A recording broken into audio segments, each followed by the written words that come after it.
Decir, es una bendición estar en la casa del Señor. No hay bendición más grande que estar en la casa de Dios, y no hay lugar como la casa de Dios, hermano. En la casa de Dios suceden cosas sobrenaturales, que es lo maravilloso de Dios. Y esta semana, yo creo que como a toda persona, nosotros vivimos rodeados de decisiones. Todos los días tenemos que tomar decisiones. A cada instante tenemos que tomar decisiones. Yo creo que si hay un problema que un predicador tiene o un pastor tiene, es que debo predicar. Y yo envidio a los pastores que dicen, tengo la claridad de lo que voy a predicar. Y a mí no me sucede tan comúnmente esto. Aunque Dios me habla y yo soy medio porfiado, la semana pasada Dios había traído una palabra a mi corazón y estuve toda la semana luchando con esa palabra. Y hasta hoy día. Entonces decía yo, Señor, ¿qué realmente tú quieres traer sobre tu iglesia en este tiempo? ¿Qué es lo que tú quieres hablar? Y esta palabra se sale completamente de la línea de lo que estamos predicando en este tiempo. Pero creo fielmente en lo que Dios quiere decir hoy día, y creo que sea más de alguno de los que están en este lugar ha venido por esta respuesta, por lo que Dios quiere hacer hoy día. En esta toma de decisiones uno siempre tiene que estar con el corazón dispuesto a obedecerle a Dios, que es lo que más le cuesta al ser humano. Al ser humano le cuesta obedecerle a Dios, y el que diga que no le cueste es un mentiroso, porque eso dice la palabra del Señor: sea Dios veraz y todo hombre sea mentiroso. Complicado eso cuando Dios nos empieza a confrontar con su palabra, nos empieza a hablar a través de ella, ¿cierto? Y empieza a redarguir nuestro corazón. Y sabe que yo pensaba en esto mientras meditaba en la palabra que Dios traía a mi corazón. Cuando tenemos algún problema, alguna situación, lo más común es que nosotros tengamos donde quien recurrir. Ya le empecé a querer un poquito más, hermana Nelly. Cada domingo yo le quiero un poquito más. Gracias. ¿Por qué les digo esto? Y se me fue la idea. Cuando tenemos un problema, ¿a quién recurrimos? Ahora sí, volví, me enchufé. ¿A quién recurrimos? ¿Dónde buscamos la solución? Y aquellos que somos hijos y tenemos todavía a nuestros padres vivos, la mayoría recurre a su padre. La mayoría, cuando tiene un problema, ¿cierto?, recurre a su padre o a su madre y se acerca y le dice: tengo un problema, y trata de buscar la solución ahí. Y bendito los padres y las madres que están ahí para traer solución, para traer un consejo de parte de Dios, ¿cierto? Porque muchas veces nuestro consejo no es válido, pero la palabra de Dios dice que los padres tienen autoridad sobre los hijos, y cuando estos padres son guiados por Dios, ese consejo viene de parte de Dios, y es un consejo sabio y es un consejo fiel. Y los que no tienen padres, ¿cierto?, recurren a algún amigo, y los de la iglesia debiesen recurrir a su pastor. Por eso bendito los que recurren buscando un consejo, porque créanme que yo no les voy a dar un consejo que esté fuera de la palabra de Dios, aunque yo piense muy diferente muchas veces.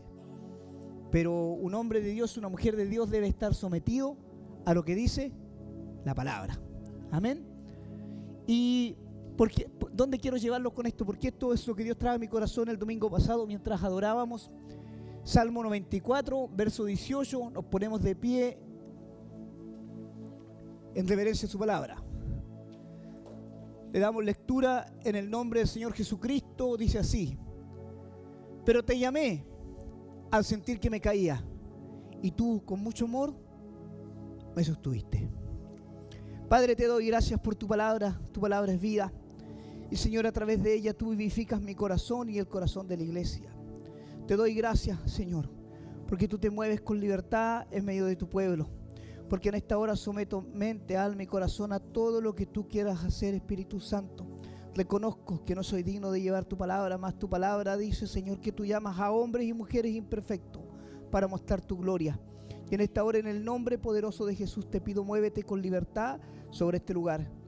Muévete con libertad sobre la iglesia, mi amado Espíritu Santo. Y mientras yo predique tu palabra, tú empiezas a cortar cadenas, Dios, en esta hora. Para gloria de tu nombre, mientras predico tu palabra, tú te mueves con libertad entre el altar y la puerta, Dios, y tú haces cosas maravillosas, Dios. Para gloria de tu nombre, redarguye en lo más profundo del corazón. Haz la herida con tu palabra, pero también sánala para gloria de tu nombre. Y aquello que estaba seco, Dios, en nuestra vida, hoy cobre vida, Dios, para gloria tuya. Te doy gracias. Te pido, muévete en revelación, Dios, porque tú no eres Dios que nos deja a oscuras, Padre. Muévete en revelación y muéstranos tú, tu poder y tu gloria, Señor. Lo que tú has destinado para nosotros en este tiempo. Lo que has dicho que vas a hacer, lo que estás haciendo y aún lo que harás, Padre. En el nombre poderoso de Jesucristo. Amén, amén y amén. Glorificamos al Señor. Gloria a Dios, gloria a Dios, gloria a Dios para siempre. Pueden tomar su asiento. Este salmo, para ponerlos en contexto, lo escribe el rey David. El gran salmista de Israel, ¿cierto? Escribe este salmo. Y David era un hombre que sabía de la falta de paternidad. Para ponerlos en contexto en la historia de David, David fue el segundo rey de Israel, el más pequeño de sus hermanos, y la historia relata que David era un hombre que aparentemente no tenía padre. Si bien la Biblia lo nombra como hijo de Isaí, la Biblia también hace ver que cuando a Isaí le preguntan por sus hijos, él los presenta a todos excepto a David. Y cuando el profeta Samuel le vuelve a preguntar, ¿y dónde está?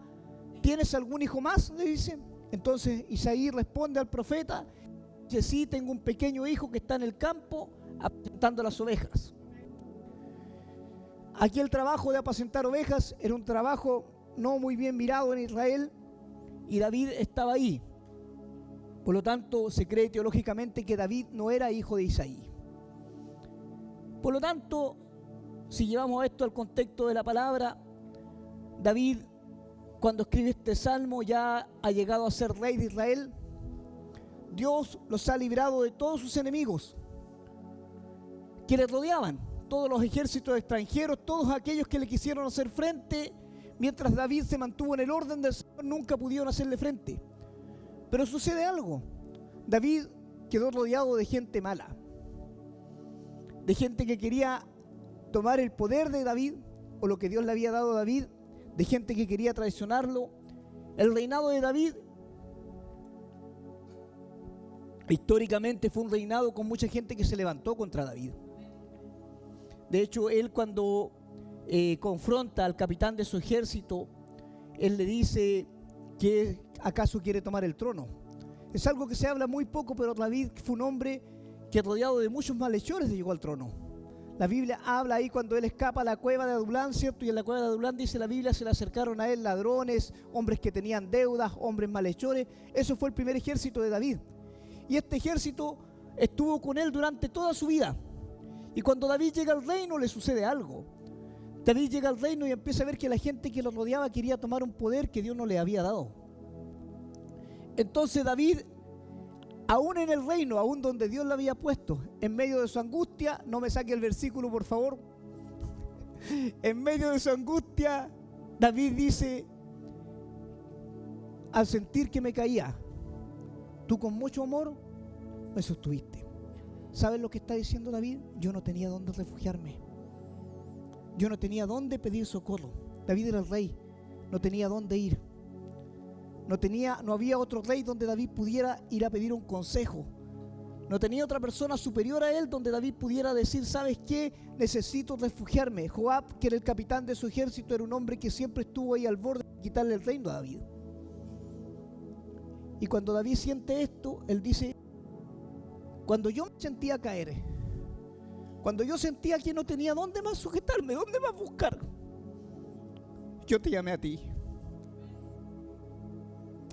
Y yo sé que esta palabra está tocando el corazón de alguien que se ha sentido así, que ha sentido que no tiene dónde refugiarse, dónde más buscar ayuda, que está sintiendo quizás que se está resbalando de los caminos de Dios, que está sintiendo que el pecado, porque no tiene otro nombre, que las tribulaciones de la vida lo quieren hacer caer y no tiene dónde sostenerse. Entonces Dios me decía, dile que me llamen porque yo voy a responder. Y David no dice que Dios, cierto, le dice, tú pecaste, tú hiciste esto, este es tu pasado. David era un hombre totalmente sangriento. La Biblia dice que el Señor le revela a David, le dice, tú no me construirás casas porque tus manos están llenas de sangre. David fue un hombre sangriento toda su vida, fue un hombre de guerra. Sin embargo, la Biblia dice que cuando él clama al Señor por ayuda, Dios no le dice eso, sino que él respalda el llamado de Dios. Dice: cuando yo te llamé, cuando yo sentí que me caía, cuando yo sentí que no tenía dónde aferrarme, yo te llamé y tú con mucho amor me sostuviste. Y qué tremendo es esto de parte de Dios. Cuando Dios, que es el único que puede juzgar, te levanta. Cuando Dios, que es el único que puede apuntarte con el dedo, no extiende su mano para apuntarte, sino que extiende su mano para levantarte. Qué tremendo es esto de parte de Dios, que Él extiende su mano para restaurar.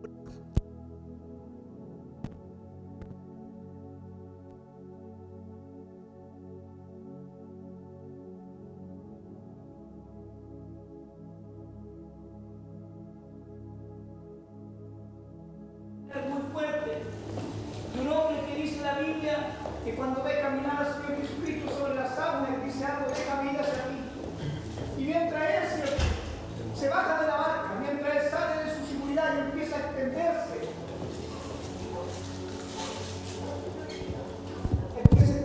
hacia Dios. Cuando Él empieza a caminar hacia Dios, dice la palabra de Dios que Él empieza a hundirse. ¿Y saben lo que hace Pedro? Cuando empieza a hundirse, Él no se mueve de la barca. Cuando empieza a hundirse, Pedro no llama a los discípulos que estaban con Él en la barca. ¿Saben lo que hace Pedro? Pedro levanta un clamor. Pedro levanta un clamor. Él levanta un clamor a Dios, y la Biblia dice que cuando Él empieza a clamar, Dios extiende su mano. Cuando Él empieza a clamar, Dios no le dice: Pedro, ¿por qué te alejaste? No le dice: Pedro, ¿por qué, no sé, no has cambiado de parecer o has seguido así? ¿Sabes lo que dice? Lo que hace Dios. Dios extiende su mano para levantar a Pedro. Y es lo que Dios traía a mi corazón. Él siempre cuando alguien clama, cuando alguien llama, Él lo sostiene con mucho amor. Él lo sostiene con mucho amor. Yo no he visto o no he escuchado nunca a un drogadicto, a un alcohólico, a alguien que ha caído en un pecado decir: Dios me juzgó. ¿Sabe qué he escuchado yo siempre? Él me sostuvo. Él me abrazó. Él cambió mis vestiduras. Fue lo que dijo el hijo pródigo del padre. El hijo pródigo no dijo: el padre salió a encontrarme para sacarme en cara todas mis verdades, sino que él dijo que cuando él llegó, iba cerca de la casa del padre, la Biblia dice que el padre salió al encuentro de él. Salió al encuentro de él y lo abrazó y cambió sus vestiduras para decirle que lo estaba sosteniendo con mucho amor. Y qué tremendo es esto de parte de Dios cuando Dios nos sostiene. Qué tremendo es esto de parte de Dios cuando llamamos a Dios y Dios escucha. Es tremendo porque muchas veces incluso no llamamos a Dios con nuestros labios, pero con nuestras ideas y nuestros pensamientos le estamos hablando. La Biblia dice o habla del profeta Elías después de haber tenido una gran victoria. La Biblia dice que el profeta Elías se va a encerrar en una cueva. Y lo único que quiere el profeta Elías es morirse, porque el profeta Elías era un hombre de Dios, pero era un hombre de Dios que tenía depresión. Porque servirle a Dios no quiere decir que vas a estar libre de la enfermedad, que vas a estar libre de los problemas, de las dificultades. Servirle a Dios no quiere decir eso. Y si alguien te ha enseñado un evangelio así, te ha enseñado un evangelio equivocado. Porque la Biblia dice que el profeta Eliseo murió de la enfermedad que tenía. La Biblia dice que Timoteo tenía una enfermedad al estómago. Y por eso el apóstol Pablo le aconseja que beba vino a causa de la enfermedad que él tiene. La Biblia dice que Pablo tenía una enfermedad o un aguijón que siempre lo estaba ahí perturbando. Por eso servirle a Dios no es garantía de que vas a estar sano. Servirle a Dios no es garantía de que siempre vas a estar bien. Pero servirle a Dios sí tiene una garantía, que cuando tú estás triste, cuando estás en problemas, cuando te sientes caer, si tú lo llamas, Él te sostiene, Él te abraza con mucho amor, Él no te juzga. Servirle a Dios tiene una garantía. Tiene una garantía que cuando tú te sientes caer, tú lo llamas y Él viene con su presencia y Él hace algo diferente. Servirle a Dios tiene una garantía. La Biblia dice que Elías estaba ahí en la cueva queriendo morirse de tristeza y en medio de su depresión. ¿Y saben qué hace Dios? Dios viene a su encuentro. Dios viene a su encuentro. Y lo primero que le pregunta el Señor: ¿qué estás haciendo aquí, Elías? ¿Por qué te escondes? ¿Por qué huyes? Pero no es un llamado. La Biblia dice lo siguiente: la Biblia dice que primero pasó un soplo fuerte que destruía las peñas. Y después la Biblia dice que pasó un soplo que era como un fuego. Pero después la Biblia dice que era un silbo apacible, era un silbo de calma, en un silbo de paz, en un viento que era pacífico, que no traía juicio sobre Elías. En ese viento apacible, en ese viento de amor, ahí sí estaba la presencia de Dios.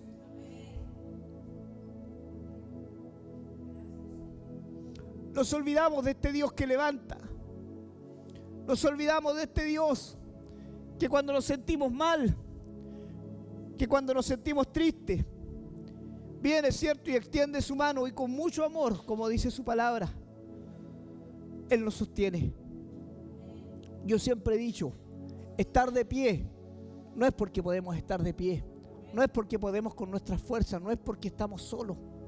Un hombre, una mujer de Dios se sostiene porque Dios lo sostiene, porque su gracia está con él. Pero si un día Dios te suelta de su gracia, si un día Dios te suelta de su misericordia, créeme que no podrías estar de pie.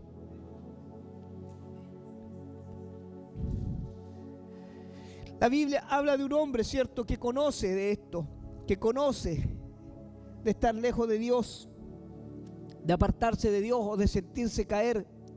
David era un hombre que sabía de esto.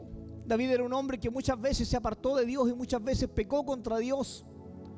Pero qué tremendo lo que él dice cuando él escribe este salmo. Él dice: yo me sentía solo. Y dígame, ¿quién no se ha sentido solo? ¿Quién no se ha sentido solo rodeado de gente? David estaba rodeado y David estaba en el palacio. David no estaba en cualquier lugar. David no estaba en una choza, ya no estaba en la cueva. No estaba huyendo de sus enemigos. David estaba en el mejor lugar que él podía estar físicamente. Él estaba en el palacio. Él estaba rodeado de lujos. Él tenía todo lo que él quería. David daba una orden. David tenía la autoridad de dar vida y de quitar la vida. Así estaba David. Sin embargo, él dice que ahí él sentía que su corazón estaba desfalleciendo. Ahí él sentía que tenía que cuidarse. Ahí él sentía soledad rodeado de gente. Y ahí en medio de toda esa gente él exclama esto: yo me sentía caer. David estaba en la opulencia máxima. Por eso estar en la opulencia máxima no significa que vas a estar bien. No significa que todo va a andar bien sobre hojuelas. A veces es mejor no tener nada y estar bien. Por eso el proverbista escribe, ¿cierto?, que él prefiere un mendrugo de pan a estar en el palacio y vivir con rencillas, vivir con problemas. A veces creemos que las riquezas son la solución. Pero la solución no son las riquezas. A veces las riquezas traen más problemas nomás. Lo material trae más problemas nomás. Pero hay algo que trae descanso. Y es la presencia de Dios. Cuando la presencia de Dios está, trae descanso. Cuando la presencia de Dios está, tú dejas de buscar. Porque la presencia de Dios lo llena todo.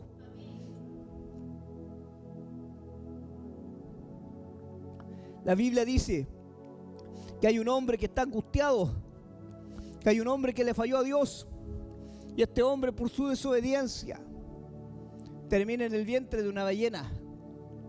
Hemos escuchado muchas veces la historia de Jonás, y es fácil juzgar a Jonás porque todos los ponemos en el lugar de Dios. Qué desobediente es Jonás, y cantamos: Jonás no le hizo caso a la palabra de Dios. ¿Se acuerdan o no? Yo la cantaba de niño cuando iba a comer dulce a la escuela dominical. Todos hablamos de un Jonás desobediente. Pero cuando usted conoce la historia de Jonás, se da cuenta que Jonás no era un desobediente porque era ser desobediente a Dios. Jonás tenía un trasfondo en su historia. El pueblo de Nínive había destruido al pueblo de Israel años antes. Habían matado y violado a todas las mujeres. Habían muerto a todos los niños. Jonás tenía ese odio en su corazón. Es como si alguien viniera, ¿cierto?, y destruyera tu familia, y tú tengas odio en tu corazón, y venga Dios y te diga: anda a predicarle para que se salve. Así estaba Jonás.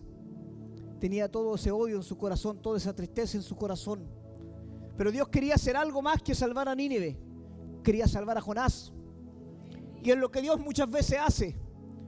Porque Dios te lleva a los extremos para que tú puedas ver dónde estás flaqueando. De repente le preguntamos a Dios, ¿por qué estoy viviendo esto? Y no somos capaces de abrir los ojos. Y esto ya se me salió del mensaje porque no sé dónde me está llevando Dios.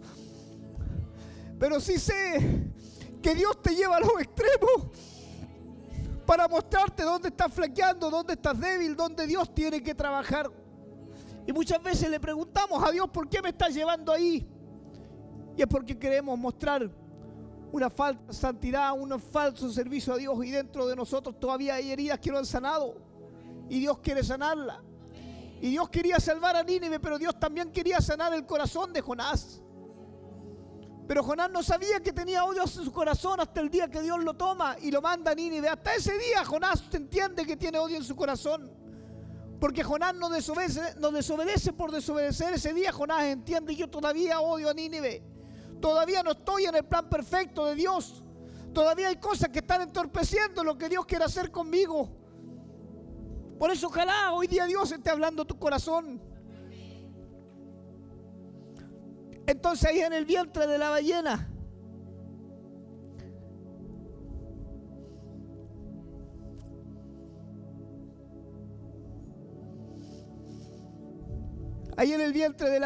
Jonás levanta un clamor.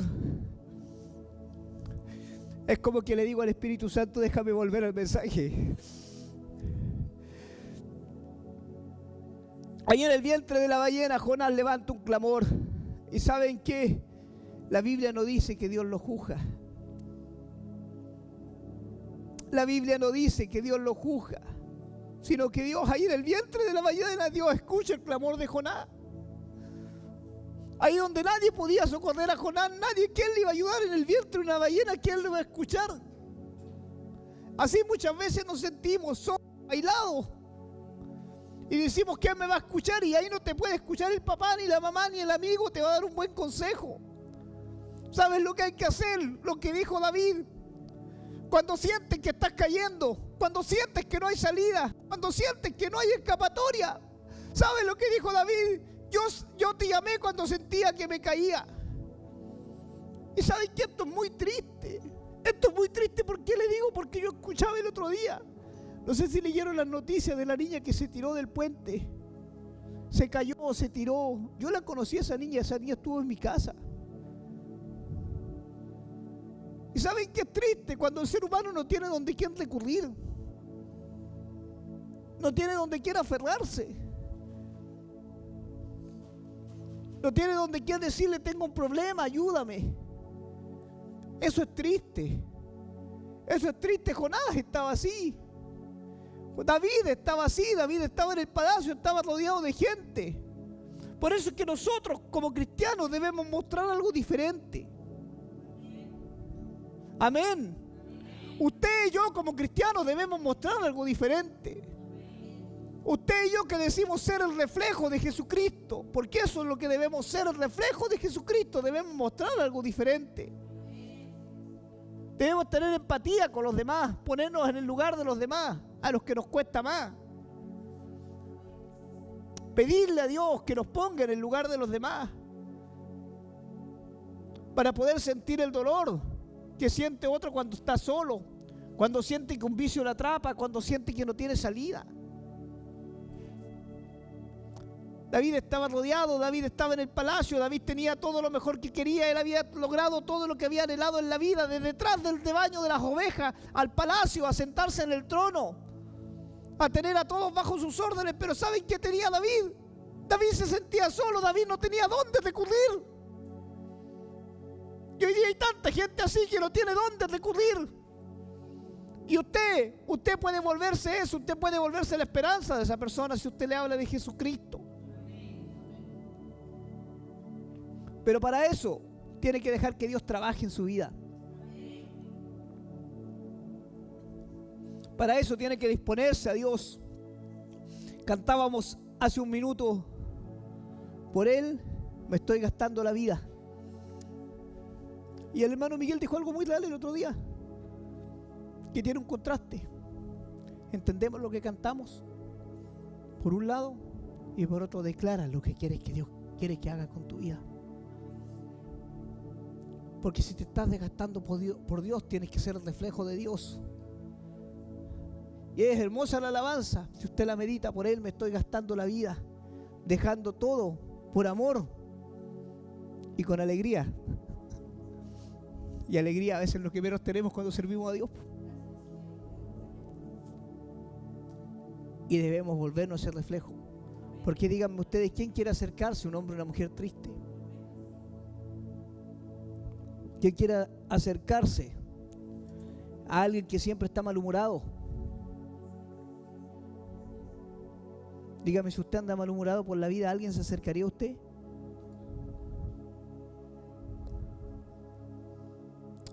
Si yo me acerco a usted, y yo siempre le digo a la gente, y es algo que me ha enseñado el Espíritu Santo, porque la palabra lo dice, debemos ser tardos para hablar y ligeros para oír. Y de repente yo escucho a más de alguno, cuando me doy el tiempo de escucharlo, escucho más de alguno y escucho lo que sale de su boca, y digo, yo no me acercaría a él, si siempre lo que escucho es queja, si siempre lo que escucho, este hermano hizo esto, este hermano hizo aquello, tengo este problema, tengo este otro problema.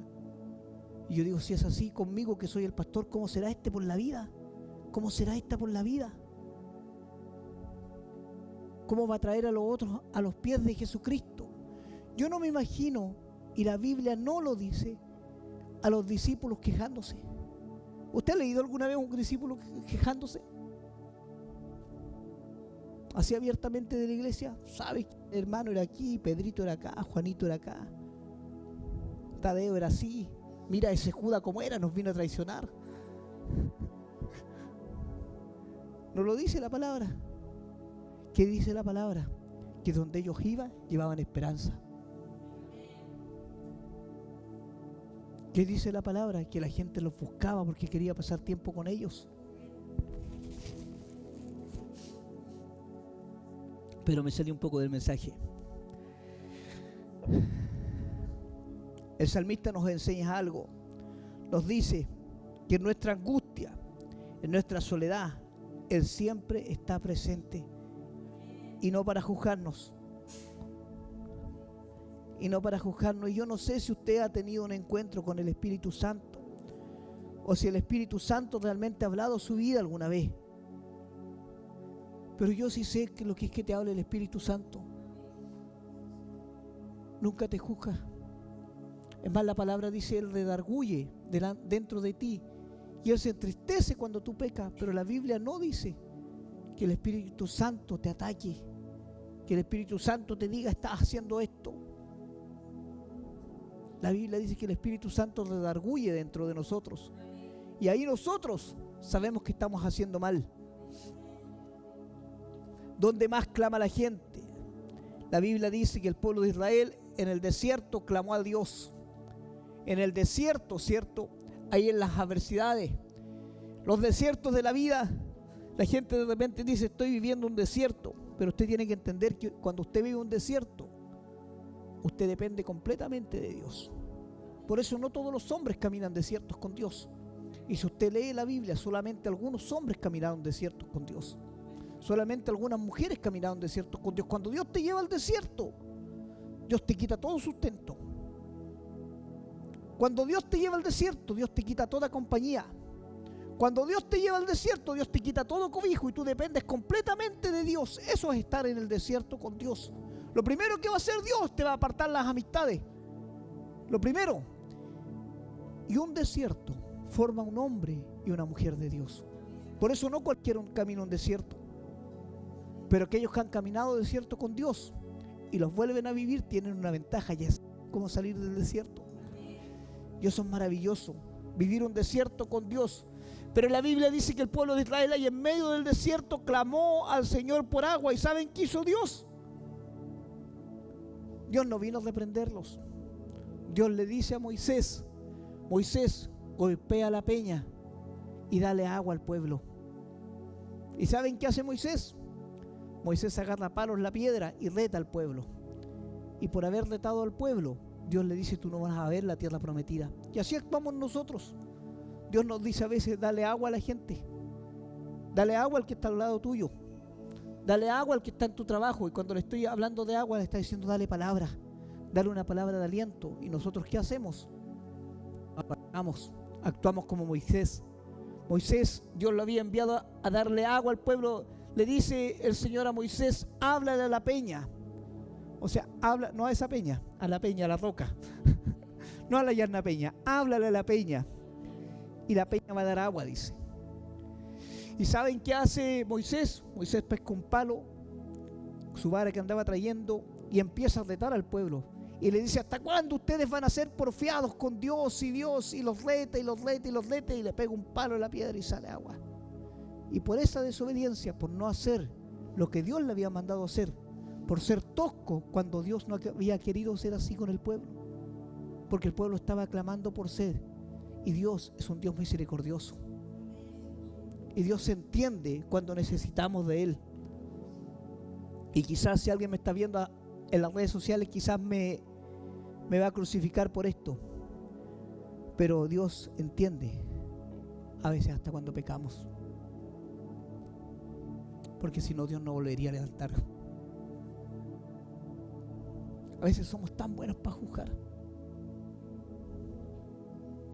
Pero nadie conoce el corazón del otro. Solamente Dios. Nadie conoce tus inquietudes, tus soledades. Solamente Dios. Nadie conoce lo que mueve tu corazón. Solamente Dios. Y por eso Dios levanta. Y por eso Dios restaura. Y por eso Dios acoge con amor y con los brazos abiertos. Porque saben que de repente juzgamos tanto, y no entendemos lo que hay detrás.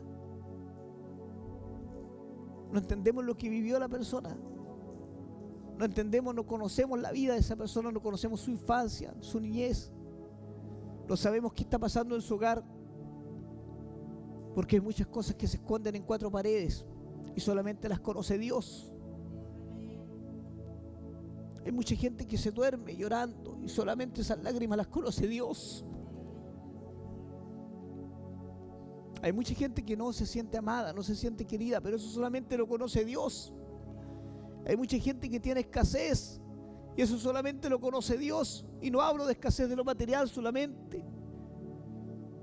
Hablo de escasez de cariño, de escasez espiritual. Pero eso solamente lo conoce Dios.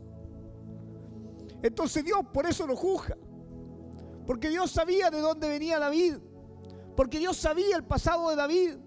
Dios sabía que David venía detrás de las ovejas. Dios sabía que David era un menospreciado. Dios sabía que David, aunque lo tuviera todo en el palacio, lo único que él necesitaba era sentirse amado, sentirse querido, no sentir que estaba en peligro. David quería sentirse protegido, y así muchas veces queremos sentirnos delante de Dios. Por eso es lo que decía mi hermano delante cuando Jabes clama. Jabes le dice a Dios, protégeme, pero también le dice, líbrame del mal. Yo quiero sentirme protegido, yo quiero sentirme en un lugar seguro. Pero hay un solo lugar seguro, y ese lugar se llama la presencia de Dios. Ese es el único lugar seguro para el ser humano. Cuando tú estás en su presencia y hay seguridad. Y por eso David no busca en otro lado. David no busca en otro ejército, no busca en un hombre. David busca en Dios y dice, yo clamé a ti. Y cuando yo clamé a ti, tú no me juzgaste, sino que tú ¿qué dijiste? Tú me abrazaste, tú atendiste mi llamado con mucho amor.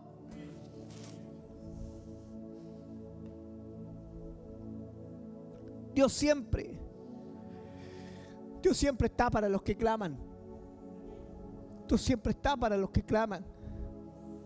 Por eso yo les dije, si tú vienes a la iglesia, no hay mejor lugar que la iglesia. No hay mejor lugar que la iglesia, hermanos. Por eso lo primero que Dios establece cuando saca a su pueblo de Egipto y lo lleva a la tierra prometida, ¿saben qué es lo primero que hace Dios? Lo primero que hace Dios le dice a Moisés, llévame al pueblo y reúnemelos al pie del monte. Esa fue la primera vez que se formó la iglesia. Ahí se formó la iglesia. La iglesia se formó en el Antiguo Testamento, cuando Dios le dice a Moisés, reúneme al pueblo, antes que yo voy a hablar con ellos. Lo que Dios estaba diciendo, reúneme la congregación, dice una versión moderna, que yo quiero hablar con ellos. Por eso no hay mejor lugar que la iglesia. en la iglesia de Osana, Dios empieza a sacar a través de su palabra lo que está dentro de nuestro corazón. La Biblia dice de hombres y mujeres que clamaron.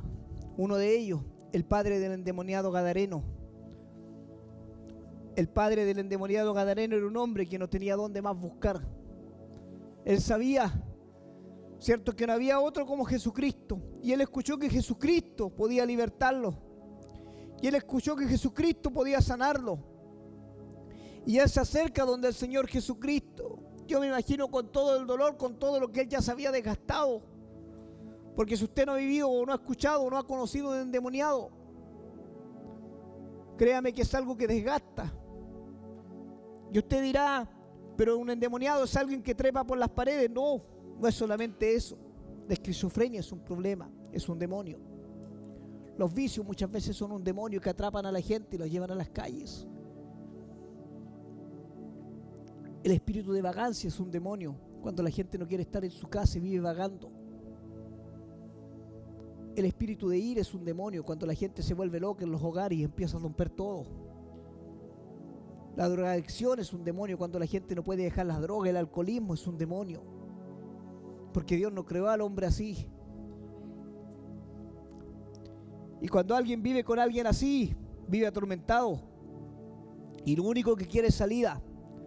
Entonces la Biblia dice que el padre del endemoniado Gadareno le clama al Señor. Y esto es lo que no tenemos que olvidar. Él le clama al Señor, y cuando nosotros clamamos estamos diciendo que aquel que buscamos tiene el poder para hacerlo. Que aquel que buscamos es más grande que todo lo grande que puede existir en este mundo. Y el padre del endemoniado Gadareno se acerca al Señor Jesucristo y le dice: yo necesito de tu misericordia. Yo necesito que tú hagas algo diferente.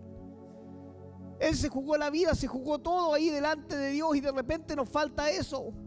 De repente nos falta fe, jugarnos al todo y decir: esto me está pasando, esto me está atormentando, esto me tiene atado, esto me ha seguido toda la vida.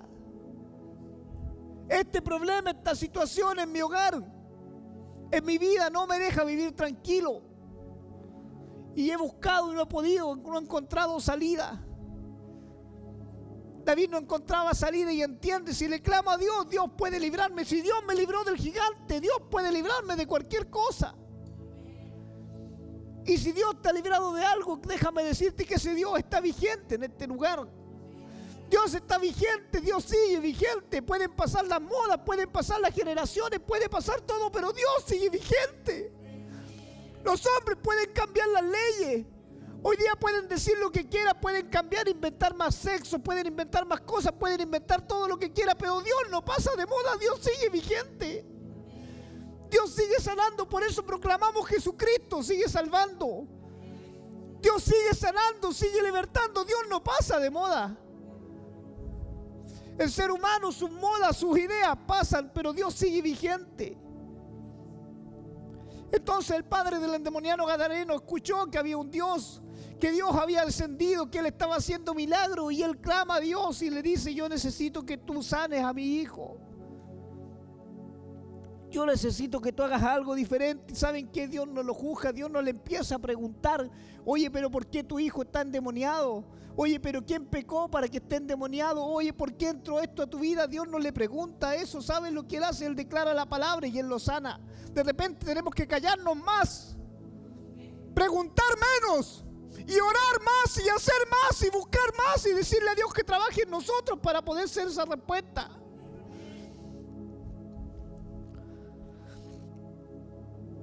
Y lo bueno de Dios, es que Dios siempre está ahí. Él no tiene el teléfono ocupado.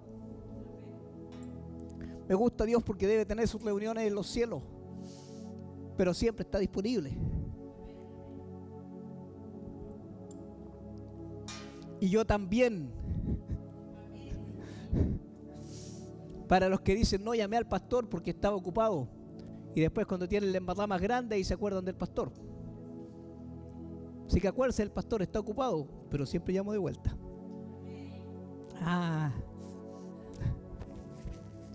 Dios nunca está ocupado. Y a Dios no le importa si tú estás en la cueva o si estás en el palacio, que es lo maravilloso de Dios. Cuando David estaba en la cueva de Adulán y clama, Dios le responde. Pero cuando David está en el palacio, también Dios le responde. Porque no importa dónde estés, si tú quieres clamar, si tú necesitas de Dios, Dios va a estar presente. Dios va a estar presente para hacer algo diferente. Dios va a estar presente para cambiar tu situación. Y yo creo que Dios hoy quiere cambiar situaciones. Yo creo que Dios hoy día quiere hacer algo diferente. Y yo creo fielmente que su Espíritu Santo está sobre este lugar y sobre la iglesia, y que Él hoy va a hacer algo diferente sobre tu vida. Pero está en ti abrirle tu corazón hoy a Dios y decirle: yo necesito que hagas algo diferente. Y yo creo que puedes hacerlo. David no buscó en otro lugar, buscó en la presencia de Dios. Y yo creo que si has venido hasta este lugar, has venido buscando que Dios haga algo diferente. Yo te voy a invitar a que inclines ahí tu rostro y que ores conmigo. Y que le digas al Señor en esta hora: Padre, en el nombre poderoso de Jesús, yo creo, Señor, yo creo que tú comienzas a hacer algo diferente. Quizás Dios había olvidado o no había escuchado, Dios, que tienes el poder para transformar.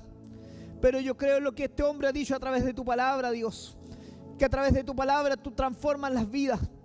Que a través de tu palabra tú traes sanidad, Dios. Que a través de tu palabra tu Espíritu Santo hace cosas nuevas, Dios. Que al llamarte, Dios, al llamarte tú no me vas a dejar caer, Dios. Que al llamarte tú no me vas a soltar de tu mano poderosa. Que al llamarte, Dios, tú vas a cerrar las puertas que tengas que cerrar y vas a abrir las que tengas que abrir, Dios.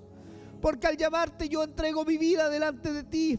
Al llamarte yo estoy diciendo, Dios, que tú puedes hacer algo diferente y que yo necesito que tú lo hagas, Dios. Por eso en esta hora, en el nombre poderoso de Jesús, yo me uno a tu iglesia, Padre, y clamo a tu nombre. Clamo a tu nombre. Clamo a tu nombre. Señor, que cuando nos sentíamos caer, cuando sentíamos que resbalábamos, Dios, ahí estabas tú para sostenernos, Dios. Ahí estabas tú para levantarnos. Y como dijo el salmista, cuando clamé a ti, cuando te llamé, tú me sostuviste con mucho amor. Que esta palabra, Dios, sea sobre la iglesia. Que esta palabra sea sobre cada corazón, Espíritu Santo. Y que en esta hora, Dios, aquel que siente que está resbalando, aquel que siente que está cayendo, aquel que siente que no tiene salida, Dios, puede entender que con mucho amor hoy tú puedes levantarlo. Que con mucho amor tú hoy puedes hacer algo diferente. Que con mucho amor hoy, Padre, tú vas a cortar cadenas, Dios, generacionales sobre su vida. Que con mucho amor, Dios, tú transformas y haces algo diferente hoy, Dios, para gloria de tu nombre. Yo oro por tu pueblo, Espíritu Santo. Oro por lo que vas a hacer hoy, aún por lo que harás en los días que vienen, Dios. Te doy gracias en el nombre poderoso de Jesús. Amén, amén y amén. Glorificamos al Señor. Gloria a Dios, gloria a Dios, gloria a Dios para siempre. Si hay alguien que necesita oración, el altar está disponible. Amén.